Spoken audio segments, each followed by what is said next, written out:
ఇది బురుజుపల్లి అనే చిన్న గ్రామం. ఆ గ్రామంలో ఒక చిన్న ప్రభుత్వ పాఠశాల ఉండేది. ఆ స్కూల్లో బాలు, సీను, రాము, గోపి అనే నలుగురు మంచి ఫ్రెండ్స్ చదువుకునేవారు. కానీ వాళ్ళకి చదువు కంటే అల్లరి ఎక్కువ. ఎప్పుడూ క్లాస్లో వెనక బెంచ్లో కూర్చొని నవ్వుకుంటూ ఉండేవారు. ఒకరోజు టీచర్ కోపంగా చెప్పారు, రేపు ఎవరు స్కూల్కి ఆలస్యంగా వస్తే వాళ్ళు క్లాస్ ముందు పాట పాడాలి. నలుగురు ఫ్రెండ్స్ నవ్వుకుంటూ వెళ్ళిపోయారు.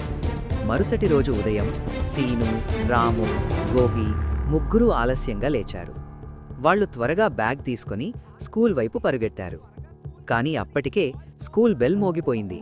క్లాస్లోకి వెళ్ళగానే టీచర్ నవ్వుతూ చెప్పారు, సరే, ఇప్పుడు మీరు ముగ్గురు క్లాస్ ముందు పాట పాడాలి. సీను పాట మొదలుపెట్టాడు. కానీ అతని స్వరం పూర్తిగా తప్పిపోయింది. అది చూసి మొత్తం క్లాస్ పెద్దగా నవ్వేసింది. అప్పుడు టీచర్ చెప్పారు, పిల్లలు, సమయానికి లేవడం, స్కూల్కి టైంకి రావడం చాలా ముఖ్యం. ఆ రోజు నుంచి ఆ నలుగురు ఫ్రెండ్స్ ఎప్పుడూ స్కూల్కి సమయానికి రావడం మొదలుపెట్టారు. మోరల్: సమయాన్ని గౌరవిస్తే విజయం మనదే.